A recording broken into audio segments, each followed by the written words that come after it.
설교의 제목은 빛 가운데 산다는 것이라는 제목으로 하나님 말씀 증거하도록 하겠습니다. 우리가 지난주에 1절에서 4절까지 있는 말씀을 통해서 생명의 말씀에 어떻게 알아? 기억나시죠? 천착이라는 단어를 좀 썼단 말이죠. 생명의 말씀에 천착하라라고 했습니다. 그런데 그 생명의 말씀이 알고 보니까 누구였어요? 그렇죠. 아멘. 진리로 이 땅 가운데 오신 말씀, 로고스. 그래서 누구요?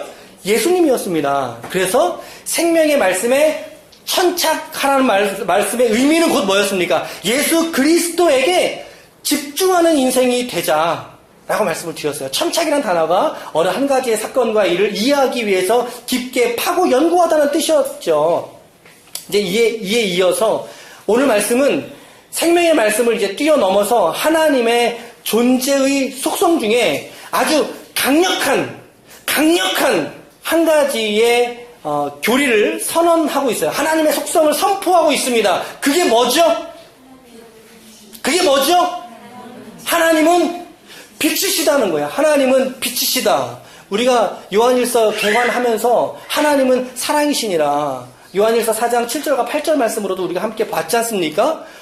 그런데 1장에서부터 저렇게 큰 선언을 우리에게 던져주고 있습니다. 하나님은 빛이라는 것입니다. 오늘 본문은 저 하나님에 관하여 결코 타협할 수 없는 진리로서 저와 여러분들에게 오늘 툭 던져주고 있는 메시지죠. 하나님은 빛이야. 하나님은 빛이죠.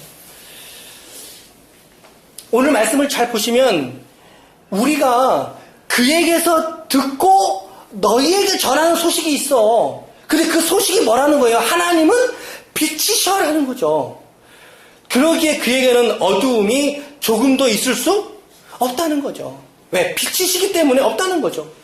왜 하나님을 빛이라고 말했을까요? 빛의 어떤 속성들이 떠올려지기 때문이지 않겠어요? 빛의 특징이 뭐예요? 빛은 어두움을 물러나게 한다는 거죠. 빛은 가려진 것을 들추어낸다는 거예요. 여러분, 빛이 오면 어둠이 물러나게 되는 것입니다. 그렇죠? 여러분, 어둠이라고 하는 것은요, 사실 존재하지 않아요. 어둠이라는 것은 거꾸로 빛이 없는 것을 어둠이라고 하는 거예요. 빛이 없는 것을 어둠이라는 거예요. 또 빛은요, 모든 사물을 환하게 밝히지 않습니까? 그렇죠? 우리가 이것을 지난주 목요일 날 밤에 이 자리에 모였었어요. 저 1번, 2번, 3번 방에 우리가 모여서 같이 이야기를 좀 말씀 기도를 같이 했습니다. 그럴 때 어떤 분이 이런 말씀 하셨어요. 이 말씀 묵상하면서 꺼리낌이 없는 삶이다. 꺼리낌이 없는 삶이 빛된 삶이다. 여러분, 빛은 모든 가려진 것, 그 존재의 실체를 드러내는 것이 빛입니다. 하나님이 저와 우리를 당신의 진리의 빛으로 비추실 때, 우리에게 비추실 때, 우리가 그저 깨달을 수 있는 것은 사실 단 한 가지밖에 없어요. 단 하나밖에 없더라는 거예요. 그게 뭘까요? 하나님, 저는 철저한 죄인이었습니다. 라고 하는 우리 자기 자신의 인식에 대한 깨달음을 우리 할 수 있다는 것입니다. 그래서 이 빛 대신 진리 안에 아는 사람들에게 오늘 성경은 어떠한 삶이 요구되고 있는가, 혹은 이 빛 가운데 산다는 것이 무엇인가 말씀해주고 있는데, 오늘 3가지 정도로 한번 정리해 보겠습니다. 첫 번째, 이 진리와 빛 가운데 사는 사람은요, 첫 번째 뭐죠? 하나님과 사귐이 있는 삶이라는 거예요. 하나님과 사귐이 있는 삶. 우리 6절과 7절 말씀을 같이 읽어보겠습니다. 시작. 만일 우리가 하나님과 사귐이 있다 하고 어두움에 행하면 거짓말을 하고 진리를 행하지 아니함 이거니와, 그가 빛 가운데 계신 것 같이 우리도 빛 가운데 행하면 우리가 서로 사귐이 있고 그 아들 예수의 피가 우리를 모든 죄에서 깨끗하게 하실 것이요. 오늘 본문에서의 초점은요, 하나님의 사귐이 진짜, 그것이 그에게 실제인 사람은요, 그 빛으로 인하여서 그 빛 안에서 형제들과 함께 진실된 사귐을 갖는다는 의미예요. 저 말씀의 의미는. 그런데 말씀을 잘 보시면요. 그 형제와의 진실한 사귐이 있기 이전에 먼저 누구와의 사귐이 있다고 말씀하고 있습니까? 누구와의 사귐이 있다는 거예요? 6절 말씀 보세요. 6절에. 우리가 하나님과 무엇이 있다? 그렇죠. 하나님과 사귐이 있다. 라고 하면서 어두움에 행하면 그것은 거짓이다. 거짓이다. 그리고 그 빛 가운데 행하는 사람, 곧 빛 대신 하나님과의 사귐 속에 살아가는 사람은 반드시 그 형제 간에, 그 동료 간에, 그 지체 간의 사귐으로서 하나님과의 사귐이 확장된다는 거예요. 사귐이 확장된다는 거죠. 그러니까 빛 가운데 사는 사람은 뭐예요? 하나님과의 사귐을 진실되게 가지면 가질수록 그 사귐을 통해서 또 다른 지체들과의 사귐으로 확장시켜 나가는 것, 나가는 삶을 살 줄 아는 것, 그것이 바로 빛 가운데 사는 삶이라는 거죠. 빛 가운데. 그래서 우리는 하나님과의 사귐이라는 것에 대해서 우리는 생각하지 않을 수가 없다는 거죠. 하나님과 사귐이 있다. 하나님과 사귄다. 사귄다. 여러분들 어떤 느낌이세요? 하나님과 사귄다. 어떤 느낌이세요? 언뜻 들으면 이성 간의 사귐이나 남녀 간의 교제, 그러한 종류가 좀 떠오르지 않습니까? 그런데 그런 사귐과 교제는 아니죠. 물론 그런 요소가 없지는 않아요. 없지 않습니다. 우리가 말씀을 묵상하기 전에, 말씀을 대하기 전에 어떤 막 기대감이 막 있을 수 있어요. 오늘은 나에게 어떤 말씀을 주실까? 여러분들 오늘 이 자리에 여러분들이 오실 때 여러분들이 하나님께서 여러분들에게 어떤 기대감을 안 주시던가요? 안 주세요? 주세요, 안 주세요? 주시겠죠. 오늘은 어떤 은혜를 우리에게 주실까? 아멘이죠? 여러분, 꼭 설교에만 은혜 받으려고 하지 않으셔도 돼요. 우리가 경배와 찬양을 통해서도 은혜 받으시면 되고, 기도함을 통해서 예배 받으셔도, 은혜 받으셔도 되고, 우리 지체 간의 교제를 통해서 은혜를 받으셔도 되고, 그리고 하나님의 선언하시는 이 말씀을 통해서 은혜를 받으셔도 돼요. 예배 가운데 어떠한 순서, 어떤 과정 속에서든 하나님께서 여러분들에게 오늘 예비하신 은혜가 있을 줄로 믿습니다. 아멘, 아멘. 그런 요소가 있다는 거예요. 어떤 거? 기대한다는 거. 기대. 오늘은 어떤 은혜를 내게 주실까? 오늘은 어떤 말씀으로 나의 영혼 속에 하나님의 대화를 걸어오실까? 말을 걸어오실까? 우리가 기도하다 보면 충만한 만족을, 영적인 만족을 기도 속에서 우리가 경험하기도 하지 않습니까? 그죠? 기대가 되고 만족을 느끼고 마치 연인과의 사귐에 있어서의 비슷한 요소가 있어요. 있지만 그러나 여기서 말하고 있는 이 하나님과의 사귐이라고 하는 의미는요, 하나님의 생명의 말씀 안으로 우리가 들어가는 종류의 사귐을 말하는 거예요. 하나님과의 생명의 말씀 속으로 우리가 들어가는 그 말씀 안에서, 그 말씀이 누구죠? 그렇죠. 그리스도 예수, 그 말씀 안에서 우리가 충만하게 삶을 살아가는 그러한 의미에서의 사귐이라는 단어라는 거죠. 지난주에도 생명의 말씀에 관하여 설교했습니다. 그 말씀에 천착한다. 천착하는 삶이 바로 우리가 하나님과의 사귐이 있는, 즉 생명의 교제로서 우리가 하나님 앞에서의 삶을 살아가는 것, 이것을 우리가 하나님과의 사귐이 있는 삶이다라고 말할 수 있다는 거예요. 저 사귐이란 단어를 영어 성경에서는 fellowship이라고 번역을 했고, 원문에서는 코이노니아라고 했단 말이죠. 코이노니아. 이게 무슨 뜻이냐면요, 교제하다는 뜻이 있어요.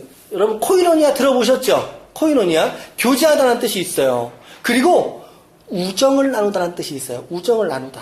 그리고 동료애. 그리고 공동체라는 뜻이 있어요. 공동체라는 뜻이 그 안에 있어요, 여러분. 그러니까 저 하나님과 사귀었다라는 말의 의미는요, 하나님과 우정을 쌓아가는 삶을 말하는 거죠. 하나님과 우정을 쌓아가는 거예요. 여기서 누가 생각나지 않으세요? 성경 인물 중에? 누가 생각나지 않으세요? 하나님과 우정을 쌓아가는 사람 누가 떠오르지 않으세요? 에녹 떠오르지 않으세요? 저는 에녹 딱 떠올랐었는데, 그쵸?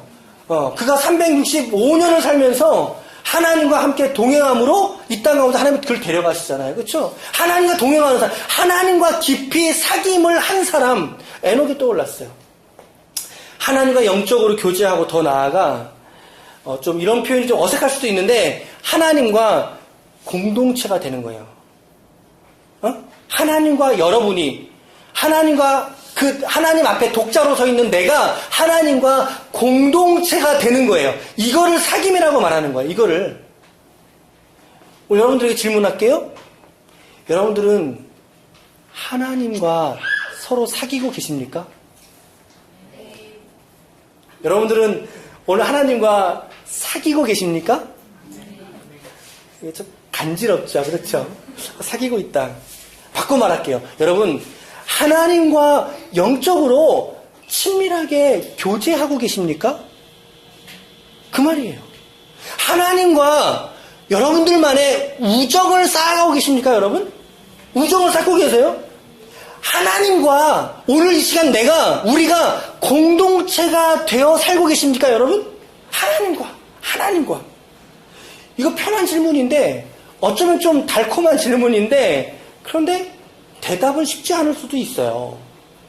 한번 여러분들의 은혜 생활들, 오늘 이 시간에 여러분들의 은혜 생활을 한번 점검해 볼 수 있길 바랍니다. 나는 하나님과 이 생명적 관계 속에서 나는 사귐을 갖고 있는가, 오늘?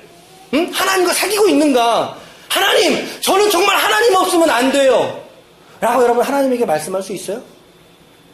하나님, 저는 하나님 없이는 살아갈 수 없다고요. 라고 하는 마음. 그 고백을 여러분들의 마음 깊은 곳에서 퍼올린 고백으로 하나님께 드릴 수 있느냐는 거예요. 주님 앞에 말할 수 있느냐는 거예요. 지난 목요일날 우리가 한 번 더 모였다 그랬잖아요. 저 사무실에서 모여서 우리가 기도회를 가는데 제가 질문했어요. 우리가 요한일서 1장을 다 본문을 5장까지 다 읽고 그리고 1장 본문을 가지고 이제 좀 얘기를 나눴는데 제가 질문했어요. 예수님이 정말 당신에게 실제입니까? 실제라면 그 증거는 무엇입니까? 라고 물었거든요. 그 증거는 무엇입니까? 각자들 이렇게 돌아가면 대답들을 하셨지만 우리 한정희 권사님, 우리 조영희 목사님께서 하신 말씀이 제가 울림이 남아요. 사실 제가 그런 질문했을 때는 어떤 논리적이거나 어떤 그 얘기를 들으면 설득될만 하거나, 그쵸? 그런 대답들을 이제 기대하면서 이제 물어본 건데, 근데 그게 아니에요. 뭐라고 대답하셨는지 아세요? 뭐라고 대답하셨는지 아세요? 목사님, 제가 살아온 삶을 돌아보니까 예수님은 저에게 너무나 실제였습니다. 라고 말씀하시더라고요. 살아온 이 인생을 뒤돌아보니까 예수님은 저에게 실제였습니다. 과거에도 실제이셨고 오늘 지금도 실제이시고 그리고 앞으로도 주님은 저에게 실제이십니다. 이럴 때 아멘을 한번 크게 해보세요. 그렇게 말씀하시더라고요. 이 연소한 목사의 어쩌면 치기 어린 그런 질문에도 우리 어르신들의 고백은 참 순전하셨어요. 순전하시더라는 겁니다. 여러분, 신앙은요, 논리가 아니에요. 신앙은 논리가 아니에요. 신앙은 어떤 의미에서는 증명하는 것도 아니에요. 우리가 젊은 시절, 우리의 이성 위주의 삶을 살아가는 그 시절에는 이것들이 크게 다가올 수는 있지만, 그러나 그것이 신앙의 본질은 아니라는 거죠. 신앙은요, 살아가는 거예요. 신앙은 살아가는 거예요. 예전에 언젠가 저희 아버님이 이런 말씀 하셨어요. 야, 영빈아, 믿음은 믿어지는 거야. 라고 말씀하셨어요. 믿어지는 거야.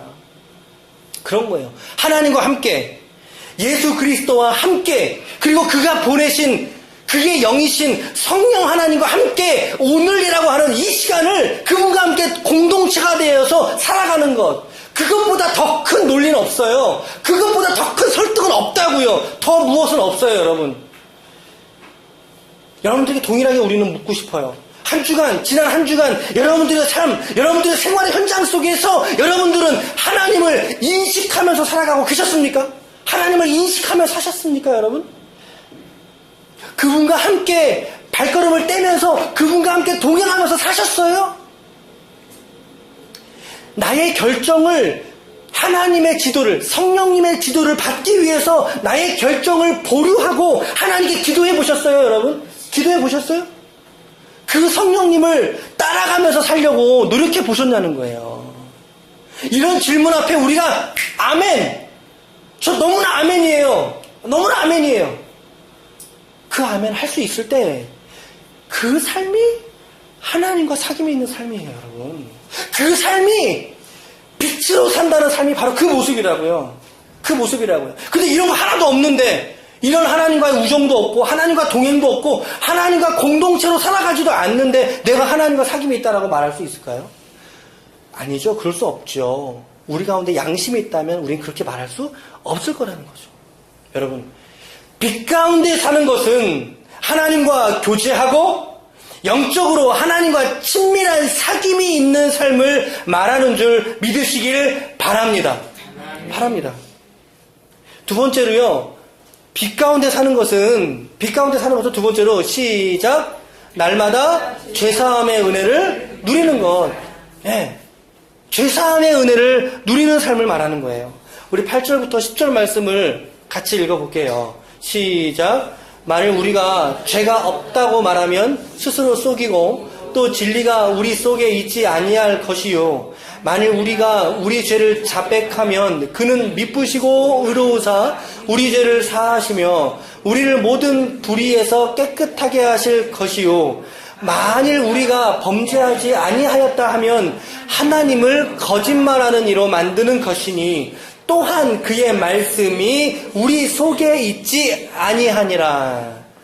오늘 요한 1서 이 성경의 1차 수신자가 누구라고 그랬어요? 아시아에 있는 교회들이라고 그랬어요. 믿지 않는 불신자가 아니에요.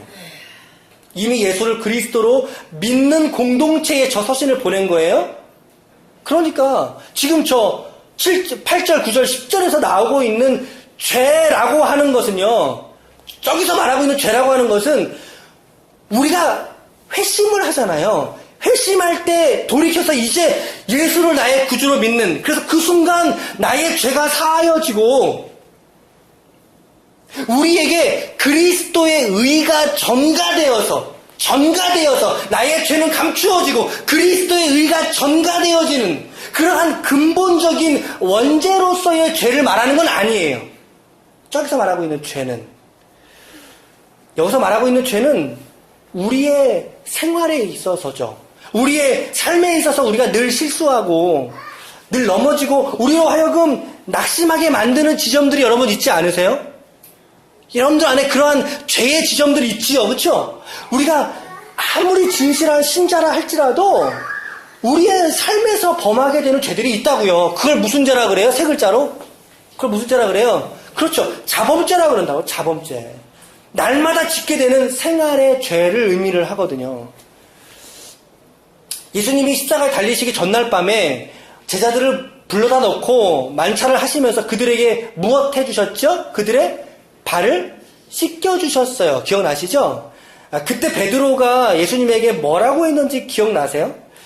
요한복음 13장 8절 말씀에 보면 베드로가 이르되 내 발을 절대 씻기지 못하시리이다. 예수께서 대답하시되 내가 너를 씻어주지 아니하면 너가 나와 상관이 없느니라 라고 그랬더니 베드로가 바로 이렇게 대답하는 거죠. 베드로가 이르되 주여 내 발뿐만이 아니라 어디도 씻어주시옵소서, 내 손과 머리도 씻겨주시옵소서. 야, 참 베드로가 단순하죠. 단순한 이면에 열정이 있는 사람이에요. 열정이 있는 사람. 야, 내가 너를 씻어주지 않으면 너 나하고 관계가 없는 사람이야. 그랬더니 주님 그러면 제 발뿐만이 아니라 제 손과 머리도 감겨주십시오. 무슨 말이에요? 내가 주님과 더 깊은 관계 속으로 들어가고 싶다는 거예요. 베드로는 더 깊은 관계 속으로 내가 들어가길 원합니다. 저를 씻어주셔서, 더 많이 씻어주셔서, 아니 목욕을 시켜주십시오. 그 말이거든요. 목욕을 시켜주세요. 그랬더니 주님이 뭐라고 말씀하세요? 요한복음 13절 전반절에 보니까 예수께서 이르시되 이미 목욕한 자는 발밖에 씻을 필요가 없느니라. 야, 너 지금 깨끗하지 않니? 내가 너의 발만 씻어주면 돼. 저 구절을 유기성 목사님은 목욕은 구원의 사건을 말한다. 구원의 사건, 회심의 사건, 예수 그리스도의 의가 전가되어지는 회심의 사건을 말하는 것이고, 발을 씻는다는 말의 의미는 우리 믿는 신자들이 우리의 각각 생활 속에서 저지르는 그러한 범죄하게 되는 죄를 의미한다라고 이야기를 하세요. 저도 그 해석에 동의합니다. 오늘 본문 8절, 9절, 10절에서 이 죄에 대하여 어떻게 하라고 말씀하셨습니까? 우리 스스로가 하나님, 내가 이런 죄를 범하였습니다 라고 정직하게 하나님 앞에서 뭐 할 수 있어야 된다는 거예요? 자백할 수 있어야 된다는 거예요. 자백하는 존재가 되어야 한다는 거예요. 그게 빛 가운데 사는 자의 모습이라는 거죠. 내 죄를 숨기고 내 죄를 감추고 하나님 앞에서 나의 연약함을 들춰내지 못하는, 고백하지 못하는 그 자는 복이 없는 자예요. 그 자는 복이 없는 자예요. 오히려 하나님 앞에서 내 죄를 드러내고 하나님의 한량없으신 자비하심 속에 나를 들여서 하나님의 죄사함의 은혜를 날마다 받아가는 삶. 여러분, 그것이야말로 빛 가운데 사는 삶인 줄 믿으시기 바랍니다. 빛은요, 죄와 같은 어두움을 벗겨내는 강력한 능력이기 때문에 그 빛을 쏘이는 사람은 반드시 자기 죄를 고백할 수밖에 없다 이 말이에요. 우리 기독교에서 말하는 이 복의 의미가 바로 이 복이거든요, 여러분. 이 복이에요. 시편 32편 1절은 이렇게 말합니다. 허물의 사함을 받고 자신의 죄가 가려진 자는 복이 있다. 복이 있다. 보세요. 자신의 죄가 어떻게 된 자? 가려진 자. 우리가 어떻게 적용할 수 있을까요? 예수 그리스도의 의로 우리의 죄가 가려졌지 않았습니까, 여러분? 우리는 죄인된 그 모습 그대로 오늘을 살아가고 있어요. 근데 성경은 말하죠. 너의 그 허물의 죄값을 하나님이 용서해 주셨어. 그 용서를 너가 받고 너의 죄가 가려진 그것이 너의 복이야. 그것이 너의 진짜 복이야. 빛 가운데 사는 것은 하나님의 큰 복을 누리는 삶을 말하는 것인데 그 복은 어떤 복이다? 바로 저거죠. 허물의 사함을 받는 삶. 자신의 죄가 그리스도로 말미암아 가려졌음을 믿음으로 확증하며 나아갈 수 있는 삶. 그래서 예수 그리스도의 의의 옷을 우리가 입는 존재가 된 거 아닙니까? 갈라디아서 3장 27절 말씀 같이 읽어봐요. 시작. 누구든지 그리스도와 함께 합하기 위하여 침례를 받은 자는 그리스도로 옷 입었느니라. 세례예요, 세례. 침례, 세례 같은 말입니다. 누구든지 그리스도와 합하기 위하여 세례받은 자는 어떤 옷을 입었다고요? 그리스도의 옷을 입었다라는 거예요. 여러분, 오늘 여러분들은 누구의 옷을 입고 사십니까? 한번 묵상해 보세요. 오늘 여러분들과 저는 어떤 옷을 우리는 입고 사는 걸까요? 여러분, 누구 옷 입고 이 자리에 오셨어요? 주님은 우리의 겉모습에 보이는 이 옷가지를 보시는 게 아니죠. 우리의 마음과 중심과 태도를 보시지 않겠습니까? 여러분, 우리 각인들이 하나님 앞에 예수 그리스도의 의의 옷을 입은 자들이 저와 여러분들인 줄로 믿으시길 축복합니다. 그러니 우리는 몸을 씻을 것이 아니라 우리의 생활 속에서 경험하는 자범의 죄들을 날마다 왜 날마다 죄를 짓니까? 또 날마다 하나님 앞에 회개할 수 있어야 한다는 거예요. 여러분, 남을 판단하는 거 죄입니다. 그렇죠? 성경에 판단하지 말라 그랬잖아. 그렇죠? 판단하는 그대로 어떻게 된다 그랬어요? 그렇죠? 너가 판단 받을 것이야. 판단은 죄입니다. 마음의 형제를 미워하는 거 죄입니다. 마음의 자매를 흠내는 거 죄입니다. 나의 이익을 위해서 타인의 이익을 편취하는 거 죄입니다. 나의 평판과 나의 명예를 위해서 타인의 마음에 상처를 주는 거 여러분, 그거 죄입니다. 그거 허물이라는 거죠. 우리가 왜 계약한 교회를 파기했겠어요? 그 계약을 왜 파기했겠어요? 하나님의 덕을 위해서지 않았습니까? 우리가 우리 자신들에게 이러한 죄의 목록들을 하나하나 이렇게 적어가다 보면 그게 몇 개에서 끝날 것 같아요. 이 자리에 죄를 가장 안 짓게 생긴 우리 현영이. 우리 현영이는 그 죄 목록을 적어가다 보면 몇 개에서 끝날 것 같으세요? 많다 그래. 그치, 많지, 그치? 여러분, 이거 말할 수 없어요, 여러분. 말할 수 없을 정도로 여러분과 저는 죄투성이에요. 그냥 이런 표현이 좀 그런데 죄꼬라지. 죄가 아닌 건 없는 존재. 그게 나라는 사실을 십자가 속에서 깊이 발견하게 되는 거죠, 여러분. 여러분, 십자가는 여러분들에게 이 땅에서의 축복을 약속해준 약속이 아니죠. 죄사함의 축복을 약속해주는 게 십자가입니다, 여러분. 십자가입니다.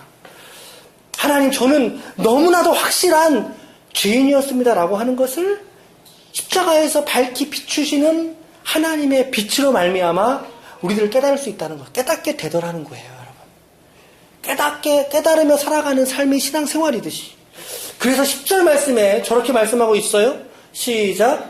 만일 우리가 범죄하지 아니하였다 하면 하나님을 거짓말하는 이로 만드는 것이니 또한 그의 말씀이 우리 속에 있지 아니함이라. 하나님이 어떤 거짓말 하셨겠어요, 그러면? 나 범죄하지 않았어. 나는 떳떳해. 나는 자범죄 없어, 나는. 나 구원받은 사람으로 나는 깨끗해. 라고 하면 하나님을 뭐 하는 자로 만든다? 거짓말하는 자로 만든다. 로마서 3장 9절부터 12절 같이 읽어볼게요. 그러면 어떠하냐? 우리는 나으냐? 결코 아니라. 유대인이나 헬라인이나 다 죄 아래 있다고 우리가 이미 선언하였느니라. 기록된 바 의인은 없나니 하나도 없으며 깨닫는 자도 없고 하나님을 찾는 자도 없고 다 치우쳐 함께 무익하게 되고 선을 행하는 자는 없나니 하나도 없도다. 여러분, 선을 행하는 자가 있다 없다? 없다는 거죠. 성경의 고발은 인간으로서는 그에게 찾을 수 있는 의, 그에게 찾을 수 있는 선 있다 없다? 없다라는 거죠. 하나도 없다라고 하신 저 말씀은 강조죠. 그만큼 인간이 본질적으로 죄인이라는 사실이에요. 저것을 내가 죄 없어, 난 다 떳떳해 라고 말한다면 저 말씀이 거짓말 돼버리는 거죠. 하나님을 거짓말하는 자로 만드는 거죠.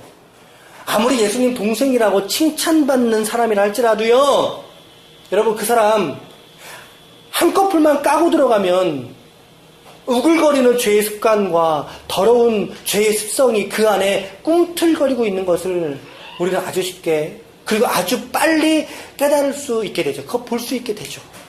그 시선을 우리 안으로 돌이켜야 되는 거예요. 내 안에. 사도 바울은 뭐라 그랬어요? 그래서 오호라 나는 공고한 사람이로다. 누가 이 사망의 몸에서 나를 건져내랴. 그리스도 예수의 보혈 외에는 이 죄의 싹을 해결할 길이 없다는 것을 사도 바울은 고백하잖아요. 그래서 빛 가운데 사는 것은요, 바로 이 자범의 죄의 문제들을 내가 겸손하게 인정하고, 하나님 그렇습니다. 내가 겸손하게 인정하고 자백하고 오히려 하나님의 자비하심에 더욱더 기댈 줄 아는 삶.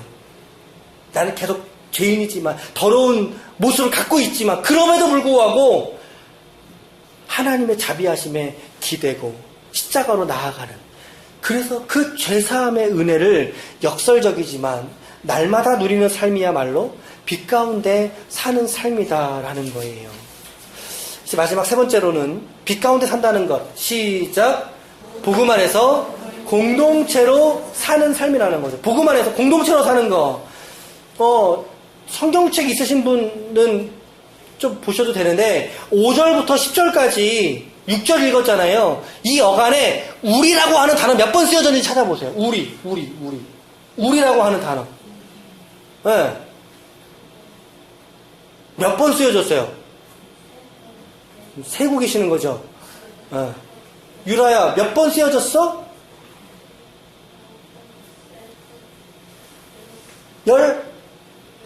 그렇지. 11번이 쓰여졌어요. 11번이. 11번이. 5절에서 10절, 6절밖에 안 돼요. 거기에 11번이 쓰여졌어요.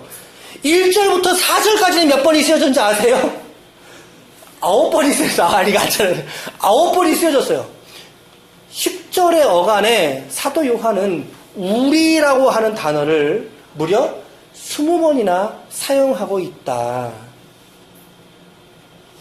얼마나 사도 요한이 우리라고 하는 가치를 중요하게 생각하는지 알 수 있는 그런 대목이죠.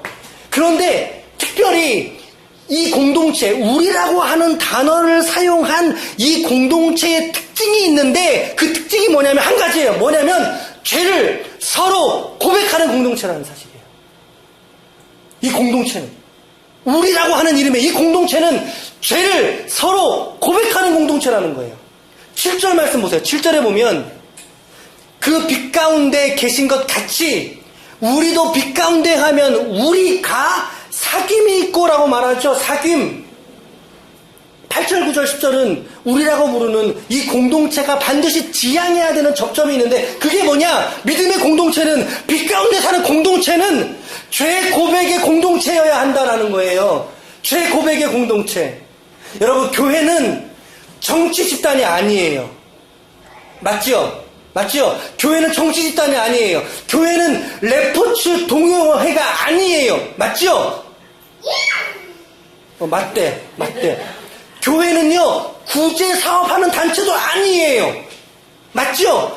교회는 오직 예수 그리스도를 머리로 한 살아있는 그리스도의 몸이요, 각 지체들로서 우리가 생명을 가지고 그리스도의 몸에 붙어 있을 때 그것을 성경은 뭐라고 말한다는 거예요?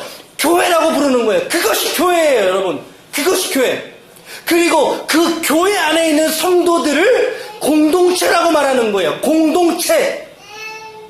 그런데 그 공동체가 어떤 모습이어야 하느냐? 바로 복음의 공동체여야 된다는 거죠. 복음의 공동체. 가장 중요한 거. 복음의 공동체. 여러분, 우리는 복음의 공동체입니다. 옆에 있는 분들 한번 인사할게요. 당신과 저는 복음의 공동체입니다. 시작. 당신과 저는 복음의 공동체입니다. 예수 그리스도 그의 복음의 공동체. 그럼 복음의 공동체는 뭐냐? 죄 고백의 공동체입니다. 다른 말로 죄 사함의 은혜를 서로가 기뻐하고 서로가 누리는 공동체. 여러분, 이게 복음 아니에요?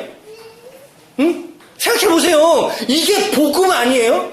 복음이 뭐예요? 복음이 복된 소식. 뭐가 복된 소식이냐고요? 뭐가 복된 소식이에요? 아유, 나 지난주에 이거 좋은 차 샀어요. 그거 좋은 소식이죠.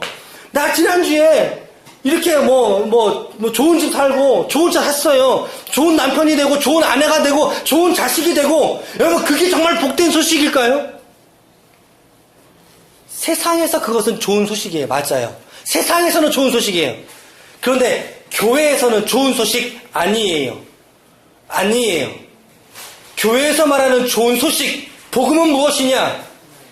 그것은 죄 있는 내가 죄가 없다라고 선언받는 게 우리 기독교의 복이에요. 이게 복음이에요. 이게 복음의 본질이에요. 죄 있다 여기는 내가 예수 그리스도의 의로 말미암아 죄 없어 라고 하나님으로부터 선언받는 거. 이걸 뭐라 그래요? 두 글자로. 그렇죠. 이게 칭의예요, 여러분.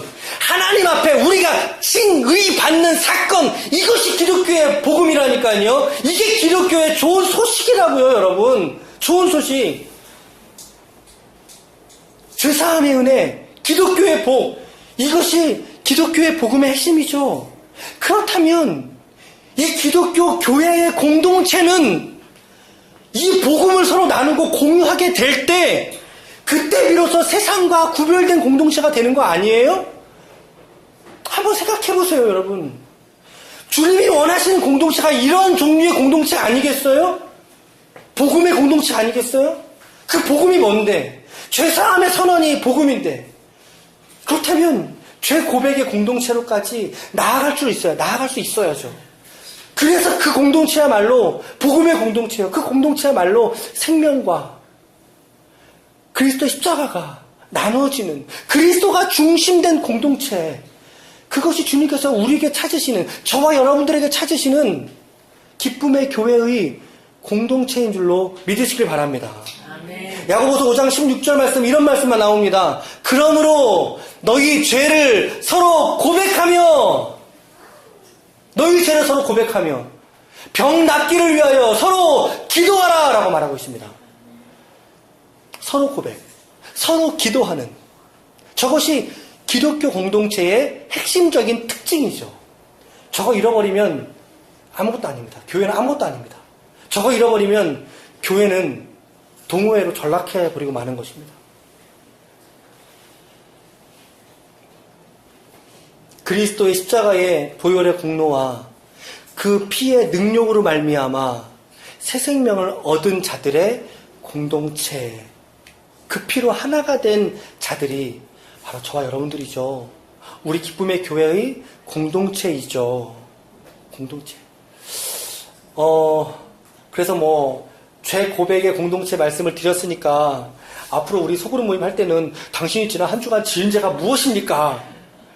라고 지금 당장 적용을 해서 그렇게 이야기를 나누기는 무리가 있을 수 있어요. 그렇죠?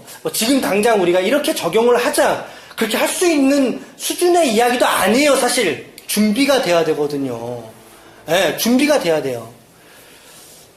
우리가 앞으로 지향해야 될 우리 기쁨의 교회 공동체는 죄 고백의 공동체이다 라고 하는 우리의 지향점들을 하나님이 오늘 보이시는 거죠. 이 말씀을 통해서 보이시는 것이에요. 이것이 빛 가운데 사는 성도들의 모습이라고 저는 말씀을 묵상하면서 받았습니다. 결론을 맺겠습니다.